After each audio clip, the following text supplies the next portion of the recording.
작년 9월 평가원까지 3등급 맞았던 친구가 있습니다. 제가 올해 OT 영상 찍을 때 5에서 1등급 가는 방법에 성적표 인증했던 친구인데 방금 말씀드렸지만 수능에서 1등급 나왔죠. 9월 달에도 3위였어요. 그 친구도. 목표가 1등급이었던 친구 현역이었는데 당연히 목표가 1이면 9월에 3이니까 많이 초조하겠죠. 그때 상담 진행했을 때 저한테 막 불안해하길래 제가 했던 얘기가 점수 신경 쓰지 말고 해야 될 공부를 좀 해라, 이런 거였습니다. 점수를 신경 쓰지 말라, 이게 좀 핵심입니다. 그냥 뻔한 얘기, 위로하려는 얘기가 아니라 정말 중요한 얘기니까 잘 듣고 좀 도움 얻어 가시면 좋을 것 같아요. 별피별 경제학이라는 책이 있습니다. 그 책 내용을 보면 가난한 사람이 부자보다 덜 똑똑해서 가난한가? 뭐 이런 것에 대해서 좀 연구해 본 책입니다. 근데 실제로 부자랑 가난한 사람들의 능력 자체는 비슷했다고 합니다. 근데 그 비슷한 능력을 가진 사람들한테 똑같이 인지능력 시험, IQ 테스트 보기 전에 스트레스 받는 상황을 읽혀요. 그러니까 수리비가 한 3,400만 원 나오는 그런 시나리오를 읽힙니다. 가난한 사람은 그런 거 읽고 되게 스트레스를 좀 받겠죠, 자기도 모르게. 부자인 사람들은 그게 돈이 아니니까 자기한테는 큰 스트레스가 없겠죠.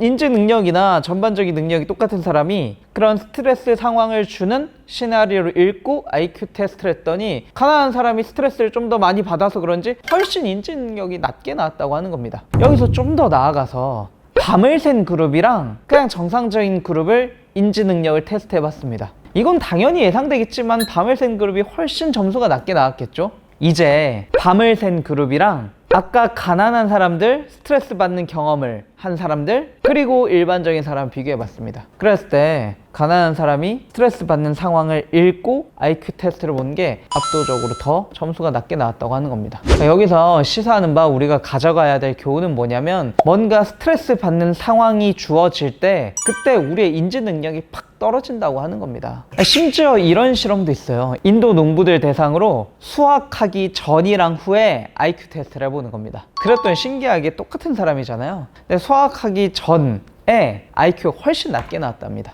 왜 그런지 아세요? 수확하기 전엔 이게 제대로 잘 수확될지 아닐지 불안감이 크죠. 걱정이 있는 상태에서 시험을 보니까 인지 능력이 떨어지는 겁니다. 근데 수확한 후에는 마음이 풍족하잖아요. 이미 수확이 끝났고. 그러니까 인지 능력이 잘 발휘가 된다고 하는 거죠. 그러니까 결론은 일단 너무 큰 압박이나 스트레스 상황 자체가 우리의 인지 능력을 떨어뜨립니다. 왜요? 이 정신적인 여유 공간이 없어져서 그래요. 뇌에 어느 정도 여유 공간이 있을 때 팍팍팍팍 돌아가야 되는데 그렇게 돌아가는 건데, 막 점수 신경 쓰고 잘 봐야겠다는 강박이 강할수록 틀릴까봐 막 전전긍긍하고 그냥 별표 치고 넘어가서 그 문제는 좀 날리더라도 나머지 시간 확보해서 좀 잘 풀어내면 되는데, 뭐 1등급 컷이 100점도 아니잖아요. 근데 막 한 문제 집착해서 읽은 게 아까우니까 틀리면 안 되는데 넘어가지 못하고, 막 글자도 이 지문 잘 읽어야 되는데 막 읽다가 다시 읽고 글자가 막 튕겨 나간다고 하죠. 너무 압박과 스트레스 상황 속에서 잘 안 읽히는 겁니다. 그래서 재수생들은 공감할 수 있는데 막상 정작 중요한 수능 시험장에 집중이 안 되는 그런 경험을 하는 경우도 꽤 많습니다. 그리고 이게 실제로 있는 효과인데, 심리적 긴장이 되게 크고 스트레스 상황이 클수록 시야가 좁아지는 터널링 효과가 있다고 합니다. 저도 경험해봤는데, 제가 평상시 수업할 때야 제 직업이니까 괜찮지만 가끔가다 학부모 설명회 할 때 학부모님들이 모집이 잘 돼가지고 한 100명 정도 오셨을 때 경험이 있거든요. 그때 100명이면 엄청나게 많은 얼굴을 봐야 되잖아요. 설명회 끝나고 났더니 얼굴이 하나도 기억이 안 나는 거예요. 시야가 이렇게 돼져서. 긴장하면 우리가 지문을 읽을 때도 전체적으로 크게 내용 맥락이 연결되고 보여야 되는데, 진짜 말 그대로 시야가 좁아져서 답을 골라낼 때도 내가 지문 내용을 잘 이해 못해서 답을 만약 지문에 찾는다, 안 찾아져요. 시야가 막 좁아져서. 근데 그러면 그럴수록 스트레스 상황이 더더 올라가죠. 맞춰야 되는데 안 보이고 안 찾아지고 시간이 흘러가고 막, 그러니까 욕도 나오고 막 안 되고 또 막 말리게 되는 거죠.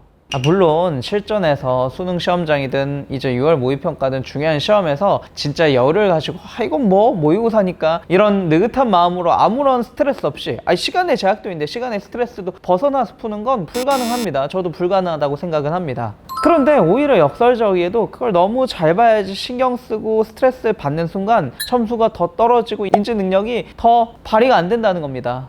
그러면 어떻게 해야 되는데요? 그러니까 제가 6월 평가원 이 점수 자체를 너무 신경 쓰지 말고, 어쨌든 우리가 볼 수능 시험장에서 스트레스 상황이 부여되긴 하겠지만 공부하는 과정에서도 평상시에 계속 문제 맞춰야 돼, 그런 집착을 하면 할수록 내 독해력이 발휘가 좀 덜 되고, 그러면 실력 향상이 더딜 수밖에 없습니다. 지금은 느긋하게 어쨌든 간에 아직은 피지컬을 키울 시기입니다. 말 그대로 본질적인 독해력, 국어 실력을 키울 시기입니다. 점수를 신경 쓰고 점수를 올리는 건 막판에 9월 평가원 이후에 파이널 과정 가셔가지고 실전 모의고사 막 풀면서 내가 끌어올린 피지컬을 점수화시키는 연습 그때 가서 하시면 됩니다. 그때까지 아직은 진짜 본질적인 피지컬 키우실 때예요. 그러니까 이번 6월 모의고사 점수 너무 신경 쓰지 말고 꾸준히 지금은 피지컬 키워나간다 이 생각으로 하루에 제대로 피지컬 키우는 공부하시면 됩니다. 그리고 이런 피지컬을 키우기 위해서 역설적으로 오히려 점수나 문제 틀리는 거에 시간에 집착하지 않으셔야 됩니다. 문제 풀고 맞다 틀리다에 기분 좋았다 나빴다 하고 좀 틀리면 다음 세트 가져와서 이거 맞추려고 또 풀고 그렇게 양에 집착하게 되고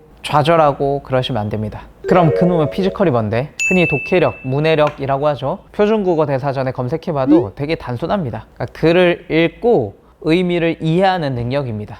여러분들이 어떤 인강을 듣든 어떤 독학을 하든 어떤 독해법을 적용하든지 간에 결국에 최종적으로 그 글의 의미를 끄덕끄덕 뭔 말인지 알겠다 이렇게 되면 문제를 맞출 수 있죠. 그걸 해내기 위해서 독해 방법이라던가 뭐 표시라던가 구조라던가 이런 건 수단들입니다. 어떠한 수단을 활용하든 내가 글을 읽고 이해하면 되고 그런 경험을 반복시켜서 이해할 수 있는 능력을 길러가시면 됩니다. 그리고 그런 피지컬, 본질적인 독해력은 어떤 스킬이라던가 또는 특별한 방법을 통해서 단기로 되는 게 절대 아닙니다. 말 그대로 뇌의 근육 같은 개념이에요. 제 생각에 진짜 최소한 6개월 이상은 꾸준히 반복하고 쏟아부어야 조금씩 성장하는 겁니다. 제가 몸짱 되겠다고 한두 달 운동하고 막 안 나오네 이러면 안 되잖아요. 꾸준히 하셔야 돼요. 지금부터라도 늦지 않았으니 빨리 늦었으면 어떡해요. 그래도 지금부터라도 계속 피지컬 올리는 연습, 최대한 실력 키우는 연습 하셔야죠. 이후에 점수하는 건 9월달 이후에 하시면 되는 거고. 그러면 그 피지컬을 어떻게 키울 건데? 말 그대로 근육 키우는 거랑 동일하다고 좀 생각해 보시면 됩니다. 내가 힘을 좀 키우고 싶어요. 그러면 내가 애초에 아예 말도 안 되는 무게를 들면 들지도 못하니까 근육이 자라진 않겠죠. 내가 들 수 있는 무게 중에서 최대한 무거운 무게를 좀 힘들지만 겨우겨우 꾸역꾸역 무게를 들다 보면 그걸 반복하다 보면 점점점 조금 더 무거운 무게를 들 수 있게 되고 그러면서 점점점 근육이 커지겠죠. 똑같습니다. 글도 내가 그냥 소홀히 읽히는 지문들은 그닥 나의 독해력 향상에 도움이 안 됩니다. 문제 풀고 너무 소홀히 이해도 되고 다 맞추면 나의 독해력 향상에 도움이 안 된다는 소리입니다. 내가 좀 문제를 한두 문제 틀리거나 내용이 완벽히 파악이 좀 잘 안 돼. 시간 내에 이거 도저히 좀 잘 안 되겠어. 그런 지문을 시간을 오히려 30분이든 1시간이든 쏟아부어서 내 힘으로 온전히 한번 들어보는 겁니다. 내 힘으로 완전히 이해해 보는 거예요. 하루에 그렇게 내 힘으로 시간 내에 독해가 안 되는 난도의 지문을 하나씩만 꾸준히 쌓아가는 겁니다. 하루에 꾸준히 내가 못 드는 그런 무게를 들듯이요. 그러다 보면 그런 것들이 100지문, 200지문 쌓였을 때 독해력이 한 단계 올라가게 되는 겁니다. 근데 도대체 내가 이해 안 되는 지문의 기준을 좀 잘 모르겠다라고 하면 대략적으로 되게 대략적이긴 합니다. 단일 지문 기준으로 한 10분을 넘게 투자해도 좀 잘 모르겠다. 가나 복합 지문 같은 경우엔 15분 이상 읽어도 좀 잘 모르겠다 하는 지문이면 나한테는 조금은 버거운 지문으로 판단하셔야 돼요. 그럼 그 지문을 잡고 하루에 그런 한 지문을 뚫어내는 겁니다. 그게 진짜 정말 단순하잖아요. 저 국어 잘하는 능력이 되게 단순한 것 같은 게 그냥 하루에 내가 좀 이해 안 되는 지문 한 지문 쭉 찾는 거예요. 문제를 풀면서 다 맞았고 시간 내에 풀고 좀 쉬워 넘어가. 또 풀고 다 맞았어 시간 내에 풀고 넘어가. 시간 초과되고 틀렸어? 오늘은 이 지문이다. 하루에 그런 한 지문 찾아서 그 한 지문 요약 정리를 하시든 내가 인강을 듣고 있던 어떤 독해법을 배운 게 있다면 그 독해법을 최대한 적용해서 시간을 쏟아부어가지고 단어의 의미 하나하나 이해 안 되면 사전도 찾아보시고 앞문장 뒷문장 같은 표현 또는 다른 표현인데 같은 의미 막 연결도 시켜가 보시고 정리도 해가면서 어쨌든 내 힘으로 최대한 해보는 거예요. 그런 다음에 해설지 보고 내가 이해가 맞는지 문제를 정확히 다 이해해서 풀었는지 그거 점검해 가는 겁니다. 기본적으로 이런 식으로 독해력이 쌓일 때 문학에서의 실력까지 오르게 됩니다. 문학의 선지 판단하는 문장 독해력도 좀 올라가게 되고 문학은 거기에 EBS 공부까지 하고 결국 문학도 문장으로 되다 보니까 앞뒤 맥락 가지고 소설의 내용 파악도 잘 되기 시작하실 거고 시도 좀 더 문장의 의미 비유와 함축적이지만 어떤 시상을 표현했구나가 점차적으로 조금씩 선명하게 보이기 시작하게 됩니다. 그렇게 단순하게 하루에 내가 내 실력 키울 수 있는 그런 지문 한 지문 찾을 때까지 문제 풀고 찾으면 그 한 지문 분석하시고 분석은 내 힘으로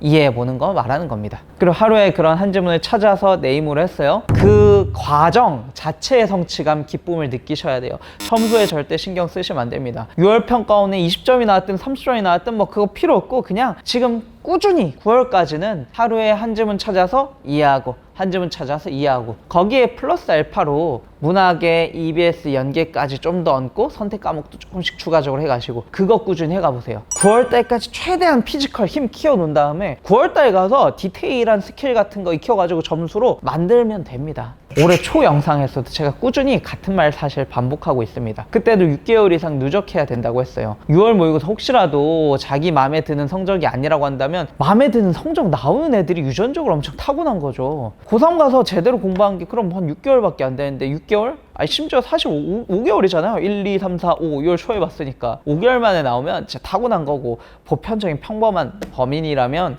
시간을 좀 더 누적시켜야 됩니다. 그러니까 국어 피지컬 키우시면 됩니다. 단순합니다. 하루에 내 피지컬 키울 수 있는 틀린 지문이나 시간이 오래 걸리는 지문 한 지문 찾는다. 그 지문을 이해하는 거 하루에 한 지문씩 해나간다. 끝!